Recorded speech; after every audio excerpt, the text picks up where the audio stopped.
안녕하세요. 한국공론포럼 박태순입니다.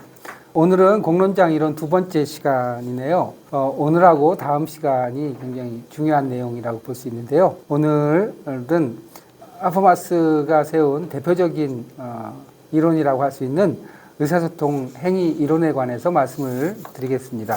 서구 근대라고 하는 것은 개인의 발견임과 동시에 이성에 대한 확고한 믿음을 갖고 있었던 시대였었다고 볼 수가 있잖아요. 그런데 그 이성이라고 하는 것에 대한 과도한 확신이 결국은 1, 2차 세계대전을 일으키고 그 다음에 수없이 많은 식민지와 그 침탈 전쟁 같은 것을 일으키게 되면서 서구 지성에 의해서 도대체 이성이라고 하는 것이 도대체 인간을 행복하게 또 세계를 더 좋게 만들 수 있느냐라고 하는 굉장히 큰 반성이 이제 일어나는 시간들이었었다라고 볼 수가 있는 거죠. 하버마스도 역시 전후에 이런 그 인간의 이성에 대한 회의 이 과정을 겪게 됩니다. 그 내용에 관해서 간단하게 좀 말씀을 드리겠습니다. 근대적 이성이라고 하는 것은 뭐 우리가 잘 아는 칸트로부터 시작해서 많은 이성에 관한 찬양들이 있었잖아요. 그러면서 이제 이성이라고 하는 것은 합리적인 판단을 가능하게 하는 굉장히 중요한 원리라고 생각을 했고요. 이성에 의해서 행동을 함으로써 훨씬 더 좋은 바람직한 또는 옳은 결과를 도출할 수 있다라고 하는 강력한 믿음이 있었습니다. 그런데요, 이런 이제 1, 2차 세계대전을 거치면서 이제 그 독일 프랑크푸르트 학파를 중심으로 해서 이 이성에 대한 이제 반성이 일어나게 됩니다. 그러면서 이제 막스 베버가 얘기했던 목적을 향한 이 이성이라고 하는 것이 도구적으로 활용이 될 때 굉장히 파괴적인 현상을 일으킬 수 있다라고 하는 것을 자각하게 되죠. 도구적으로 이성을 활용한다라고 하는 것은 자신이 원하는 것을 이루기 위해서 그 방법을 어떤 것을 이제 사용하느냐라고 하는 것을 도구적이라고 얘기하잖아요. 그래서 목적한 것을 예를 들면 식민지를 어떻게 하면 효과적으로 운영할 것이냐라고 하는 방법에 대해서 고민하는 것을 도구적 이성이라고 얘기할 수 있고, 또 과학적인 발견을 위해서 사용하는 이성 같은 것을 도구적 이성이라고 얘기할 수 있습니다. 그렇게 하면서 이제 이 도구적 이성이 이렇게 활성화되면서 오히려 세계를 굉장히 파괴적으로 이끌었다라고 하는 이제 문제의식이 일어나게 됩니다. 핵심적으로는 이 세상을 대상화시키고 그 대상에 대해서 도구적 이성을 사용함으로써 그 대상을 있는 그 자체로서의 의미를 인정하고 존중하기보다는 수단화하게 되고, 결국은 자신의 목적을 위해서 근원적으로는 어디서 출발을 했느냐라고 하면 소위 의식 철학이라고 하는 주체에 대한 잘못된 인식으로부터 대상을 파괴시키는 결과를 도출하게 됐다라고 하는 이제 성찰이라고 볼 수가 있습니다. 그래서 이런 이제 도구적 이성에 대해서 이제 하버마스는 비판을 하게 되는데요. 이 도구적 이성이라고 하는 것이 주체와 대상에 대한 잘못된 인식으로부터 출발을 했다, 이렇게 이제 하버마스는 판단을 하게 됩니다. 이걸 이제 소위 의식철학이라고 얘기하는데요. 나는 주체이고 그 다음에 나를 제외한 것은 대상이라고 하는 거죠. 그래서 이 세상에 대한 인식을 주체인 나와 나 이외에 내가 이해하고 파악하고 또 이용해야 될 대상으로 이 세상을 인식했다라고 하는 겁니다. 그래서 세계를 주체와 객체의 차원으로 나누고, 그 다음에 주체가 객체를 인식하고 실천하는 것을 굉장히 중요시 여기고, 또 주체가 이성을 도구를 삼아서 이 세상을 다스릴 수 있는 역량을 갖추는 것이 중요하고, 그럴 때 사용하는 것이 바로 이성이다라고 하는 잘못된 인식을 갖고 있었다라고 하는 거죠. 이 부분에서 이제 하버마스는 의사소통을 통한 언어적인 전회를 일으킵니다. 그러니까 큰 전환을 일으키게 되는데요. 그건 뭐냐면, 여태까지는 주체가 어떻게 대상을 인식하고 또 실천하느냐라고 하는 차원의 문제였다면, 하버마스는 주체 대 주체의 문제로, 주체 대 객체의 문제가 아니라 주체 대 주체의 문제로 세상을 인식하게 되고, 주체와 주체 간에 상호 의존 관계에 있다.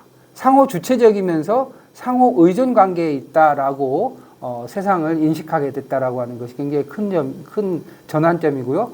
특히 거기서 중요한 것은 주체와 주체 간에는 의사소통을 통해서 관계가 형성이 된다. 그리고 그 관계라고 하는 것은 도구적인 관계, 어떻게 활용할 것이냐, 어떻게 이용할 것이냐의 관계가 아니라 주체와 주체 간의 상호 관계를 통해 가지고 상호 이해할 수 있는 관계가 형성이 된다라고 하는 것을 발견해내는 거죠. 바로 이런 점을 도구적 이성으로부터 의사소통 이성으로 전환을 했다라고 얘기를 하고 이것을 이제 언어적 전회라고 얘기를 합니다.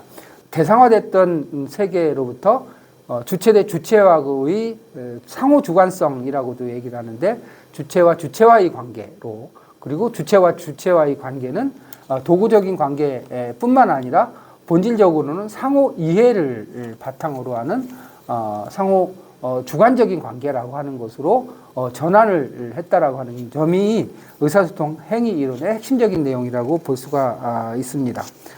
따라서 인간이 그 행동을 하는 것은 어떤 특별한 목적을 갖고 그것을 이루기 위해서 세상을 도구화시키는 이런 전략적이고 도구적인 행위만 있는 것이 아니라 사람과 사람과의 관계는 주체 대 주체와의 관계이면서 의사소통을 통해서 그 관계가 형성이 된다라고 하는 점으로 큰 전환을 이뤘다라고 하는 점이고요. 그러면서 이제 그 하버마스는 이런 그 의사소통을 통해서 의사소통이라고 하는 행위를 통해 가지고 우리는 생각보다 이 세상에 대해서 굉장히 많은 것을 확인하고 이해할 수 있다라고 봤습니다. 의사소통 행위를 뜯어보면 그냥 말을 전달하고 말을 이해하고 하는 정도의 차원이 아니라 의사소통이라고 하는 것이 이루어지기 위해서는 어떤 상황에 대한 사실관계, 그 다음에 그 상대방의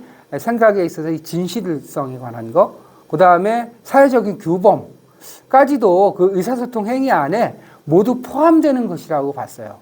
한마디로 하버마스는 의사소통 행위 안에 이전까지 있었던 도구적 행위라든지 전략적 행위라든지 이런 모든 것들이 의사소통 행위 안에 포함되어 있다라고 본 겁니다. 그래서 이성이라고 하는 것을 도구적 이성이라든지 전략적 이성이라든가 이런 것보다 훨씬 더 이성을 포괄적으로 이해를 했고 의사소통 행위 안에 그런 다양한 이성의 행위들이 함께 녹아있다라고 하는 것을 발견했다라고 하는 점입니다. 거기 예시를 하나 들어볼게요. 한 사람이 커피 한 잔 타줘요 라고 얘기를 했어요. 그런데 이제 상대방이 예 라고 하면 의사소통은 끝나는 거죠. 의사소통은 수용한 겁니다. 그런데 커피 한 잔 타주세요 라고 했는데 아니요 라고 대답했을 때 그 아니요 라고 하는 대답의 내용을 살펴보면 여러 가지 이유가 있을 수 있죠. 커피가 다 떨어졌어요. 그래서 아니요 라고 대답할 수도 있죠. 커피가 다 떨어졌다라고 하는 것은 객관적인 진리를 얘기하는 거죠. 객관적인 사실에 기반해서 사실을 알려주는 거잖아요. 그런가 하면 에이 농담하지 마세요 라고 대답을 했다면 이거는 그 말하는 사람의 주관적인 진실성, 그 말에 있어서의 진실성을 회의하게 되는 거죠.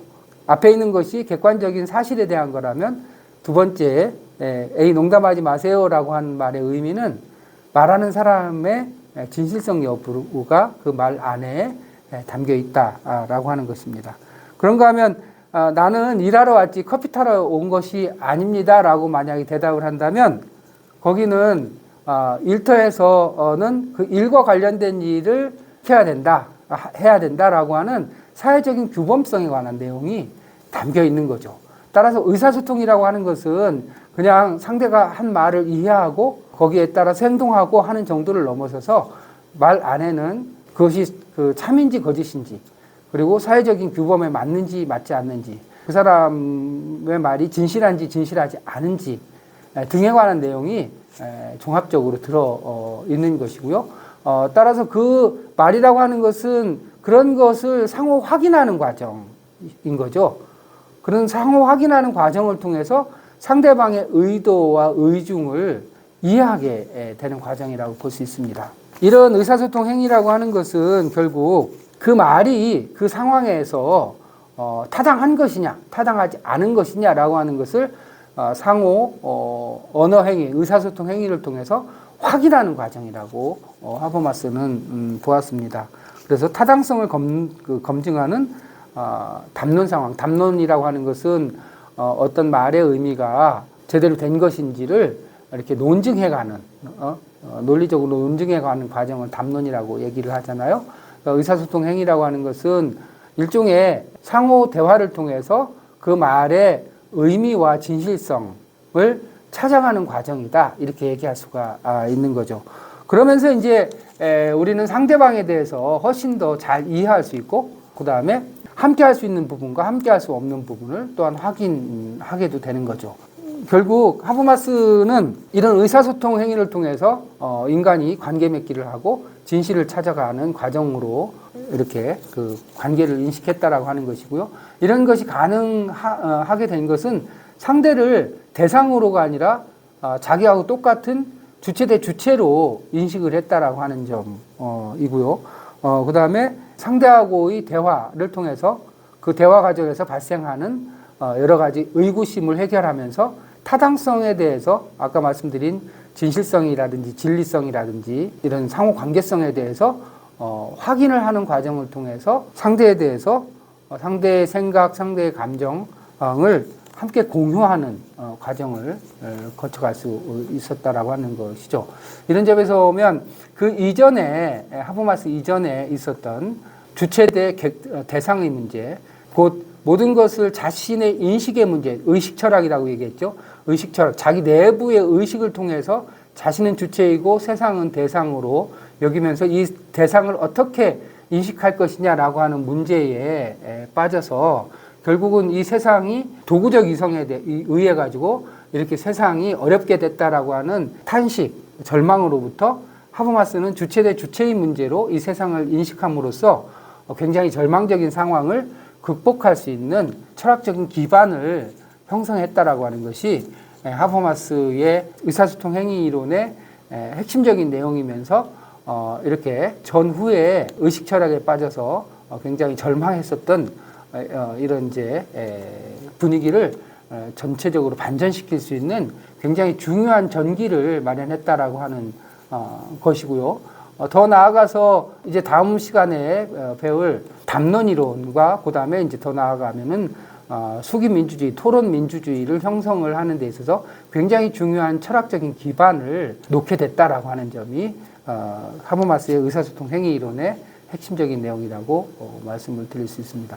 이 의사소통 행위 이론에 대해서는 굉장히 내용이 방대하고 하기 때문에 나중에 이건 별도로 한 5강좌 정도 시간을 만들어 가지고 찬찬히 이렇게 내용을 다시 말씀드릴 기회가 있을 것 같습니다. 그때 더 구체적으로 말씀드릴게요. 유익하셨나요? 유익하셨으면 구독과 좋아요 눌러주세요. 감사합니다.